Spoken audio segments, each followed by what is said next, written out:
Hi, everybody. My name is Andrés, I'm Scott. I'm Abe.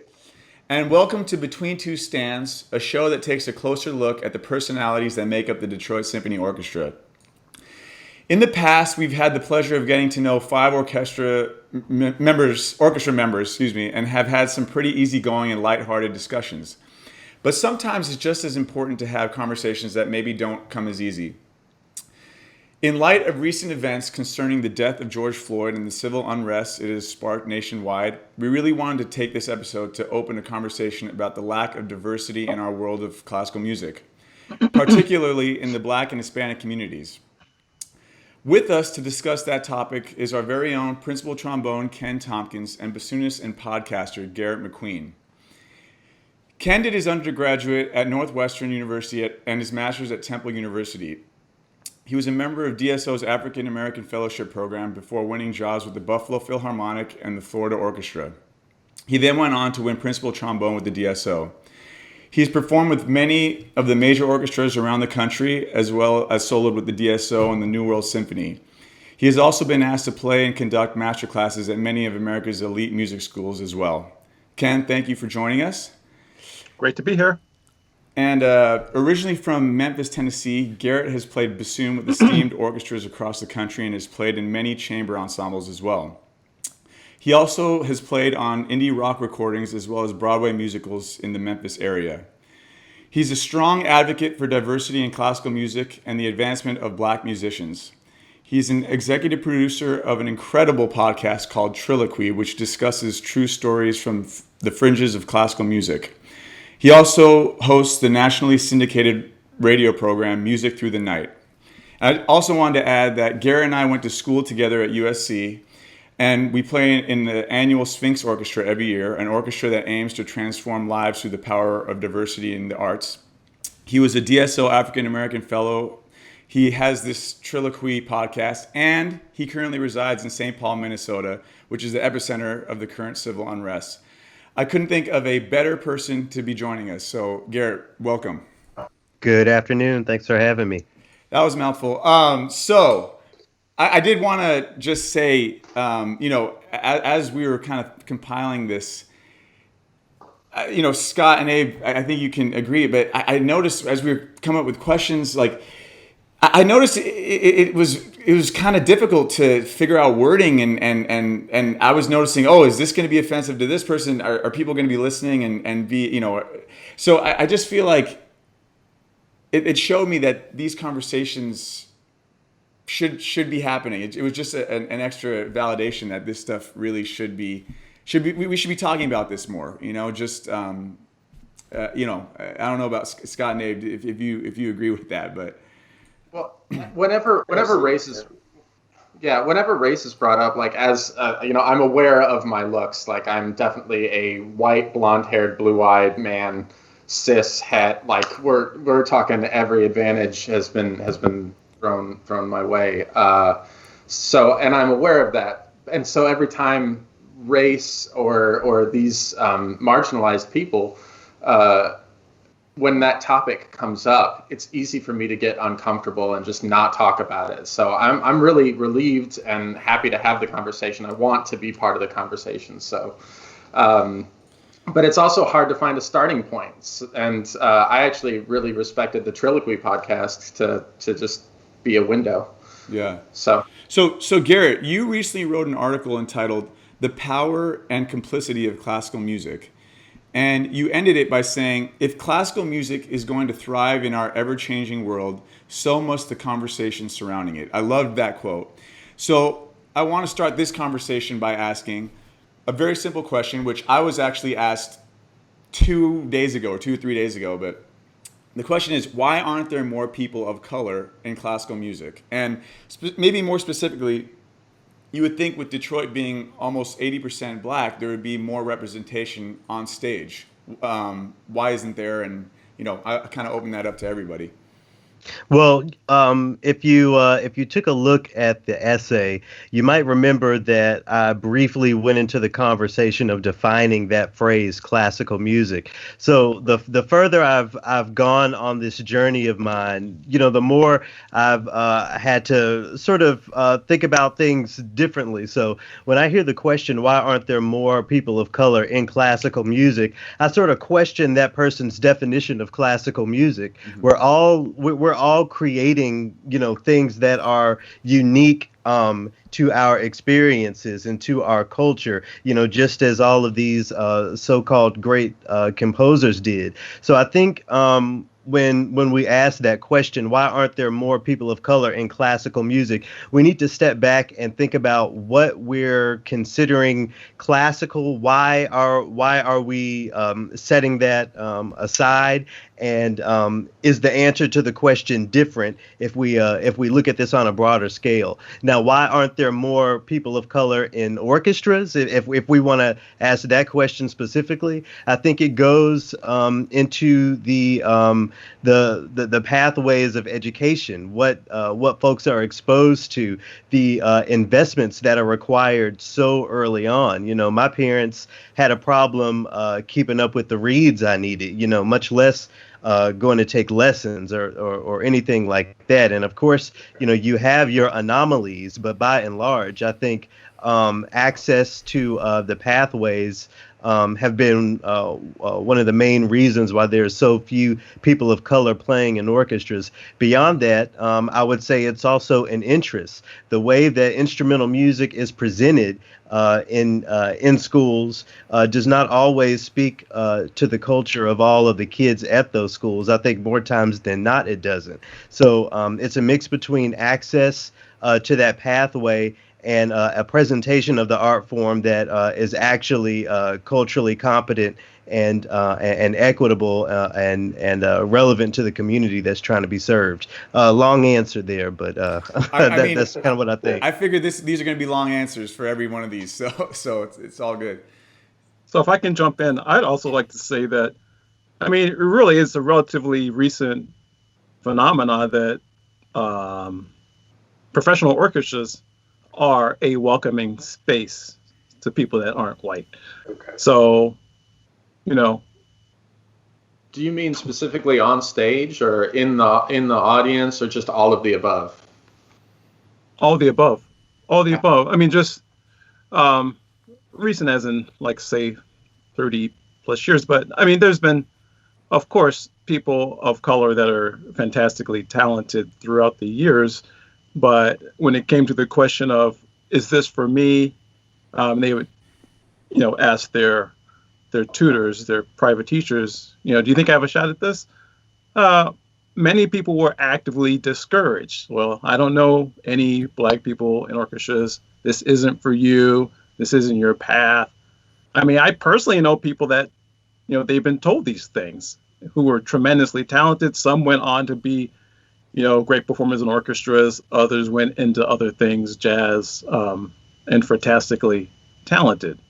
So that must be said. Fortunately, I'm not one of those people. I had a lot of encouragement and had great support throughout. And, just very fortunate. Yeah, it's very important to really highlight the impact of that positive encouragement. My last semester at USC, I had planned on going, back to Memphis and being a music teacher, and that's just the life I'm gonna have. And my teacher there, she straight up told me, if you want to do it, I think you can. I think you have the ability to. So because she told me that, I auditioned for that fellowship in Detroit, and then, here we are. I've left the stage again, but but just to, again, just to highlight and underscore what Ken was saying about that positive encouragement, how important that is. Yeah, it's like, thinking of the orchestra as being relevant to you personally, as in, do you see people like you on stage? For me personally, when I was in junior high or so, I'm from the Baltimore area, so we went to a Baltimore Symphony concert as a school, and my junior high band director, Mr. Lewis, played the trumpet. He's a black educator, and he said to me, "Oh, Langston Fitzgerald is the second or third trumpet player in the BSO. He's really great." And I mean, really, at the time, honestly, I had really no aspirations to be in an orchestra or, I don't know, besides playing. I just enjoyed it. But I still remember that conversation. I remember seeing the Baltimore Symphony. I remember seeing Langston Fitzgerald. So it does make an impact. It definitely makes an impact. I still remember it. And I mean, he's currently teaching at Penn State right now. And these things do make a difference. And it's not, and it's not at the time I was even aware of it, but it's there. It's like part of the genius and beauty of Misty Copeland is that not all of these black girls are going to be ballerinas. I mean, that's not the point, but they're seeing someone that looks like them doing something spectacular on a stage in a space that they're not used to being included in, and it's fantastic. Mm-hmm. And she is the best. She's at the peak. She's wonderful, yeah. So, Garrett, can I ask you a quick question? I want to go back a little bit. You said in the schools how music or the instruments are presented to kids, and you talked, and I listened a little bit to the first episode of your podcast, and you touched on this a little bit, where you were presented with, I guess, flute, right, and bassoon early on. So can you talk a little bit about the adjustment that could be made to allow for the opening of having kids see these instruments or this music as part of the culture? Yeah. So toward the end of season 1 of Triloquy, I interviewed a composer, music producer named John Del Vento. So long story short, the conversation we had surrounded why he stopped being a music teacher and went on to full-time composition and production, because he felt like the means, the vehicle to playing music for these kids was completely irrelevant. So let's think about some of the first melodies we learned to play. Twinkle Twinkle, or Mary Had a Little Lamb, or whatever. That's great. No 11, 12-year-old in the year 2020 is going to run home and show his homies that he can play Twinkle Twinkle Little Star. Now, a lot of these songs that they listen to, a lot of the songs I listen to still, let's just be honest. For many of them, 4, 5, 6, 7 notes. What would it look like for kids to learn to play these instruments through a music or through an aesthetic that they can connect with beyond the band room, beyond second period? That's kind of what I mean about adjusting the way it's presented. And then, of course, that sort of adjustment in music education requires music teachers to be trained more equitably, knowing more of what music looks like today, helping kids understand what the possibilities are for them beyond, trying to play in an orchestra or being a band director. I think it's multifold when you really think about it. If we just tweak little things like the way we learn to play instruments, the impact is infinite. Yeah, that's a really good point. I always thought that too, just like incorporating maybe some songs that would speak more to children rather than the standard hot cross buns that no one cares about. I mean, Andrés, you're a percussionist. Think about the percussion players in beginning band. They probably have that one snare drum. Yeah. And this is that. So what is keeping that kid interested? That's not what they had in mind when they wanted to play the drums. Right. Exactly. Right. And there's so many types of drums. I mean, it's not just classical. There's Afro-Cuban. There's there's African drum. There's so jazz. There's so many types of avenues that people could tap into. And just in reference to that question that I was asked, it's such a difficult question to answer, like especially especially in conversation. It's one of those things where you got to really sit down with them, because people say, yeah, why isn't there more representation on stage? And it's like, well, the DSO holds a really fair audition. It's not about the audition. It's about everything before that, right? It seems like it's about like, kids, introducing music at an early age, like you were saying, and keeping them interested throughout and encouraged throughout until that audition day, right? I mean, because yeah, in my opinion, it seems, So does that not make the audition unfair? Does that not make the audition itself unfair? Well, maybe not how it's necessarily run, but leading up to it, yeah. I mean, systemically, yeah. I guess it would. But I in terms of bias, I feel like Detroit, especially, really tries to limit that on the day of the audition, if that makes sense. I mean, but let's unpack that a little bit. Okay, so I've been behind the curtain in the traditional sense, and I've been at the auditions that where the curtain comes down or where there's chamber music, and I've always felt freer at those types of auditions, even though I have been successful in the traditional auditions. Maybe that doesn't exactly go along the lines of race or culture or anything. But, these days, I really think we need to take a second and third and fourth look at everything, including that.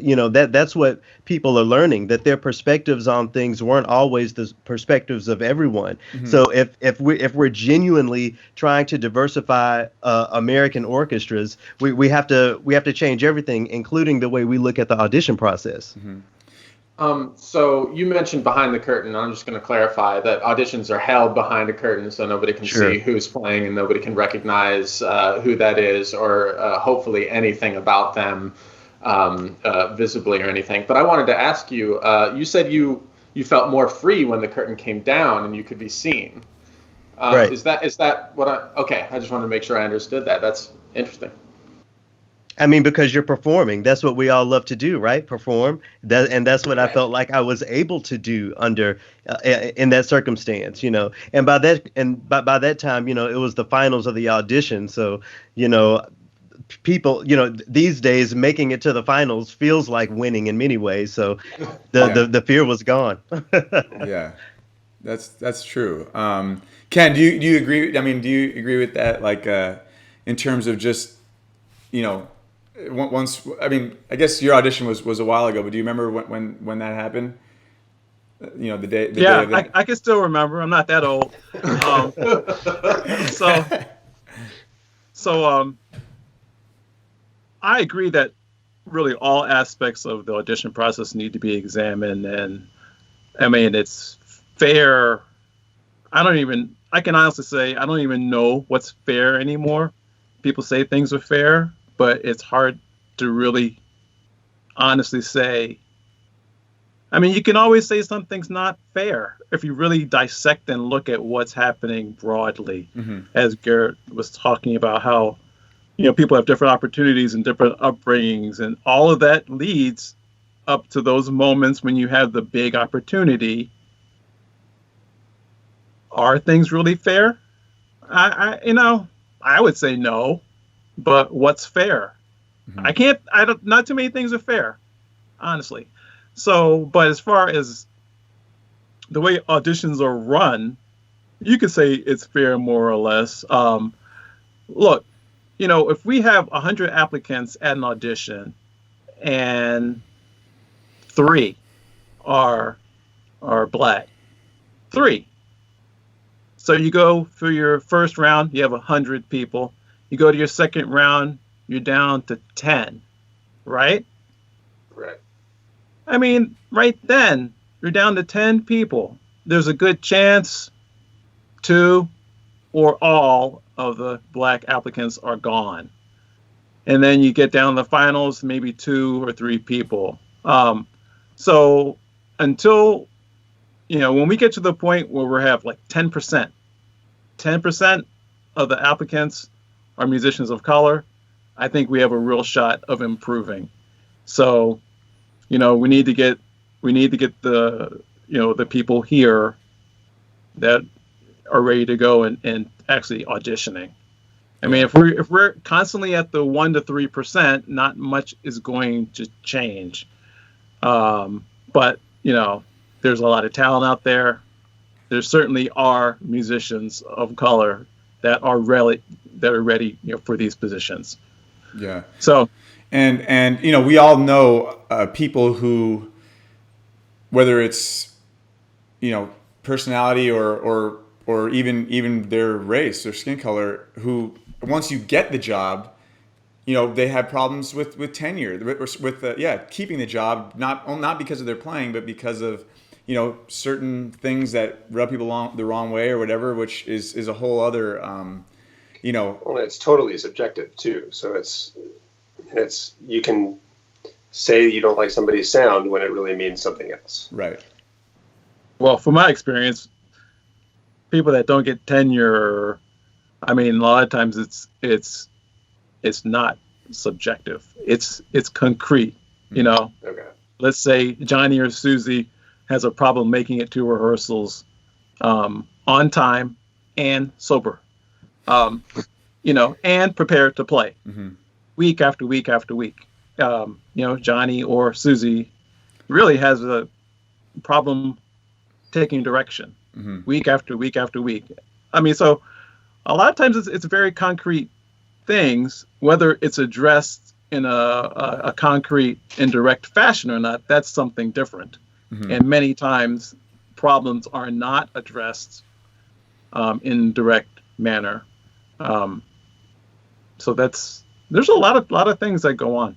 But as we've seen these days, with the changes that so many organizations are trying to make, the Austin Symphony Orchestra did take some direct action. And speaking of this audition process, there are a lot of trombonists that are going to have the opportunity to audition here soon. I hope every black trombonist in the country who is able to make it down to Austin whenever they announce that can make it down there. I think it would be poetic justice for that seat to be filled by a black trombone player. Amen.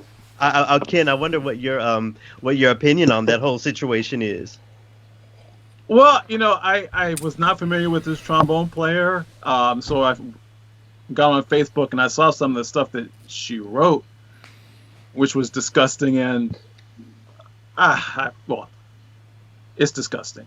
But I was frankly surprised at how swift everything happened with her. I was really surprised. I'm glad. And that's the obvious answer now, but I think it's safe to say that 6 months ago, a year ago, the obvious answer may not have been, I need to go tell management about this racist in my orchestra. I think we need to recognize that as well. Yeah, that's true. And the things like these nationwide protests of this really highlight that this is a problem, and it kind of energizes people to do the right thing more often, I think, which is the real positive impact from these. I think it's curious. George Floyd's death, amongst many other African Americans, it's very curious that one event sparked this, when a few years ago, people praying in church got blown away in Charleston. I mean, that really personally impacted me more. I mean, if you can't go to your house of worship and feel safe, and I just find it kind of curious. Police brutality is not new, right, in this country. What I think is not new, but what I think is new in a contemporary sense was the response. There weren't widespread riots in response to that shooting in Charleston, as there should have been, in my opinion, in every one of these. But because the folks here in Minneapolis spoke so loudly, I mean, for goodness sake, I drove to work and I'm hearing on the radio that the third precinct is on fire. Imagine a police precinct looted and on fire. Yeah. That is a response. That's a Yeah. response we haven't seen a lot of. And I think that's what makes this particular incident a little different.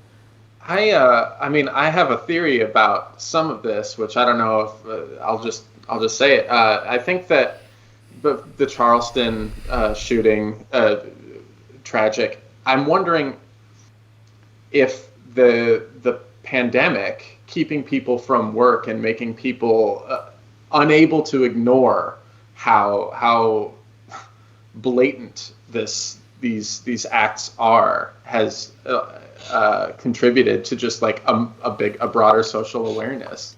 That's kind of how it appears to me. And I was curious. There's a big social justice element too. Like as you're saying, the pandemic is affecting people of color harshly. People are out of work. They can't pay their bills. They can't feed their families.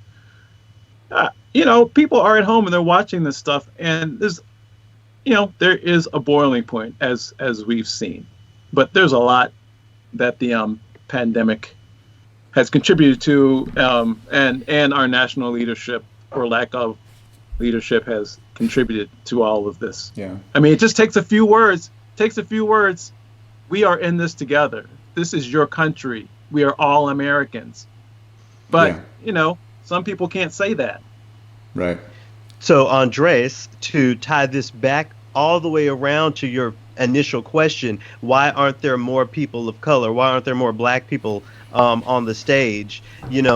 These are conversations we have to consider. The family, the mom who, has been off work for these past 4 months and can't feed her family, how could learning to play the oboe ever be, take priority in that household? And let's expand that into the audience.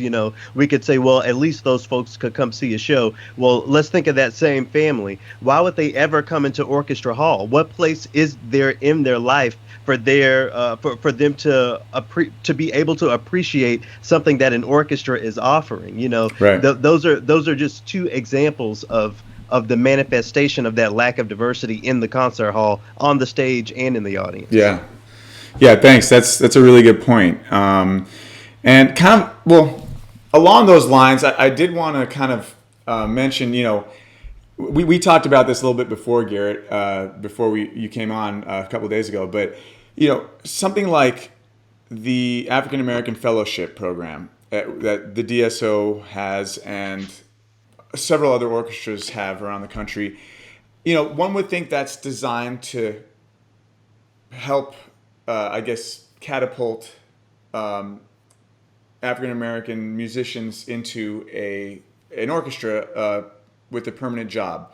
So, Ken and Garrett, you both were fellows. Could you talk about your experience with the fellowship, and should orchestras continue to have this fellowship? Is it? Do you find it is helping?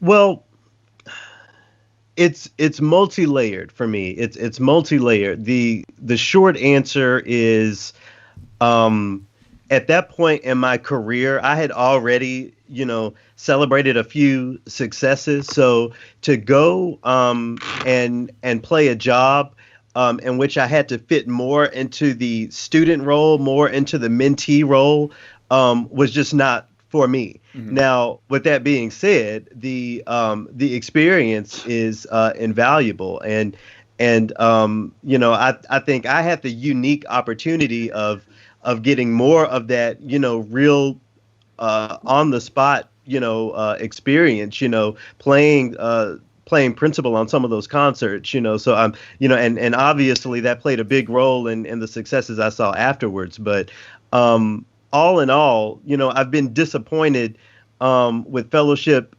programs in general, because what is the foundation of it? If these are built to catapult people into the profession, where is the where is the support after the end of the fellowship? If that really is the point of it, I think the organizations, the orchestras need to follow all the way through. I think. Can you maybe give some examples of like, just how maybe you would have liked that? So again, I was really lucky in having won a permanent job at the beginning of my second year of the fellowship. So after my fellowship was done, I was on my way. But there are a number of these fellows, in the programs across the country who are just kind of floating around or were just turned off by the whole experience. I think that's one of the many other things that we need to take a look at, because let's face it, if someone wins that, I won't speak for all of the fellows, but I would imagine that if someone is on the stage with the DSO as a tenured musician or as a fellow, there is a level of playing that is there, and I wanted to see more of that in my experience, and with the folks I've talked to. That's an experience that we share. I think in my perspective, I agree with Garrett, but having gone through the fellowship program and served as mentors to many of the fellowship recipients in the Detroit Symphony Orchestra, and knowing people who have gone through other fellowship programs, I can say that fellowship programs is different from organization to organization to organization. What's being offered to the musician is completely different from orchestra to orchestra. It's not standard. And furthermore, the individuals' experience in the fellowship program largely depends on where they're at, and Garrett addressed that, and also who they're dealing with. Oops, can you hear me? Yeah. Yep. Okay. And who they're actually dealing with within their sections, directly, like who's giving them lessons. Like, it's just there's a lot of different elements that can lead to success or someone just feeling like they're being used for, corporate donor dollars. So there's a lot of different elements, and I've seen, people have great time and, being satisfied with these programs, and I've seen the opposite. I know in our orchestra we offer chances to perform with the orchestra in different programs, along with lessons, mock auditions. But in different organizations, some of the fellowship recipients are only playing on kiddie shows or more visible community concerts, community as in Black community type concerts. So, right there, that's an issue. That's a big issue. In the Detroit Symphony, I don't think we don't have that problem, but it has to be said that there's a lot of different elements that are going to lead to the individual's success in these programs. But follow-up would be great. So can I jump in really quick? So regarding the fellowships, I went to an audition panel at Sphinx this year, and a number of people made a point that they really felt like, as a fellow, they were being used to check a box. And Ken, you brought up that there's not a standard way to approach the fellowship across the board. I'm wondering if there's something that both of you would like to see differently, or if you know of something that you'd like to see differently in other orchestras, or if there would be a way to have a more standard approach to the fellowship, if that's possible. I won't. I'll take this.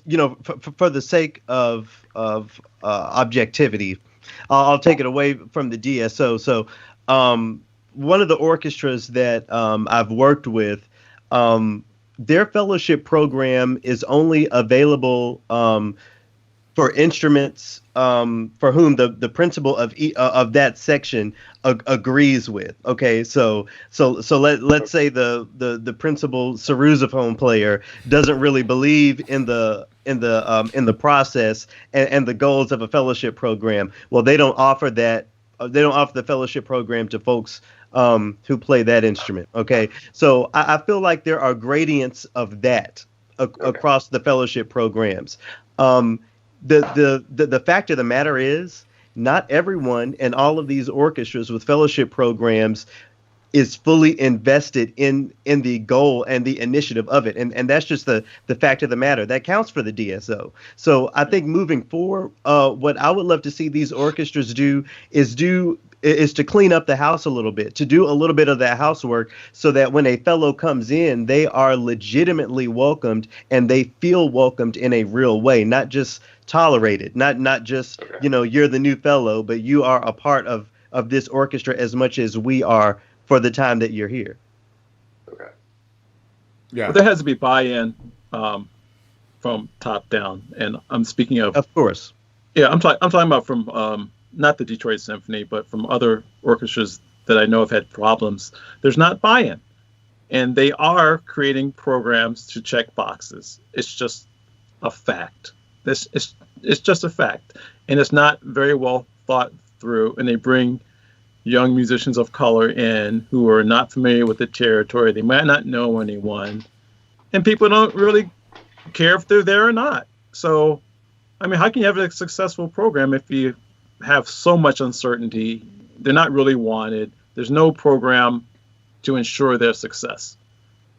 And let's just, and if we're going to keep it real, I'll offer an example, just for, the four of you to think about. A part of the fellowship requirement is setting up mock auditions.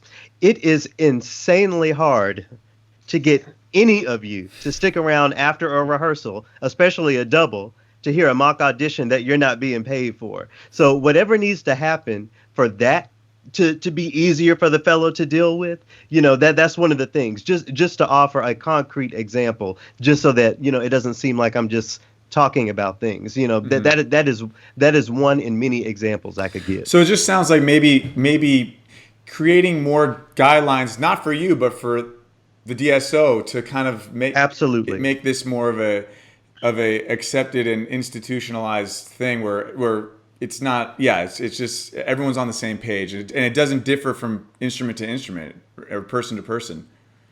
And as that concept applies to the broader conversation these days, Black people are not the ones who have perpetuated racism and systemic issues.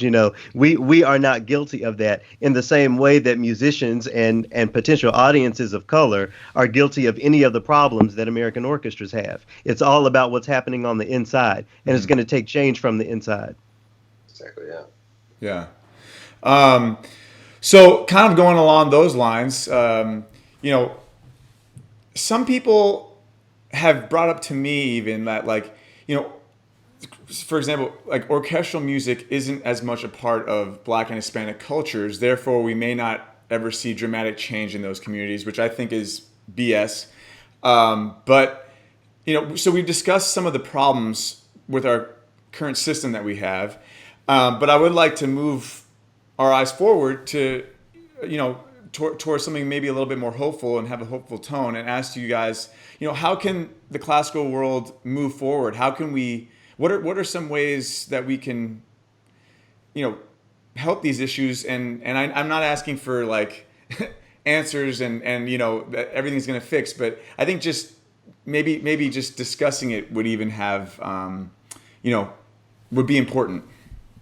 I'll say that I was really upset that I wasn't invited to sub for the Nas concert, but beyond that, I was upset that I couldn't even be in the audience. So that was something that I was excited about as someone who doesn't even live in Detroit. That there needs to be more stuff like that. I mean, what if every other Saturday night Pops concert was a Pops that mattered to folks like me. Mm-hmm. I think that's a small change that could happen. It's big, I guess, when you go into contracts and everything that the admin has to do. But just from the conceptual side of it, updating the Pops concerts. Yeah, definitely. Yeah, that's slowly starting to happen. But also, I think people just it has to be brought up. Like, when you're hearing a soundtrack to this great movie, you're hearing an orchestra. Like, it just has to be really be made plain. Like, this is what you're hearing. This is a symphony orchestra.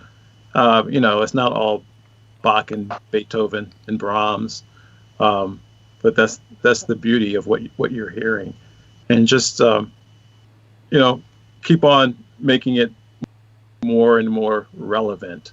I mean, there are fantastic contemporary, musicians of color that are composers, and bringing those voices up and celebrating them and having those works played.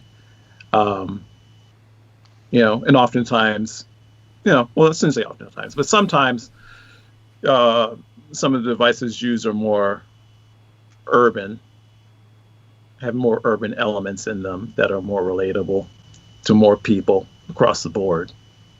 Mm-hmm.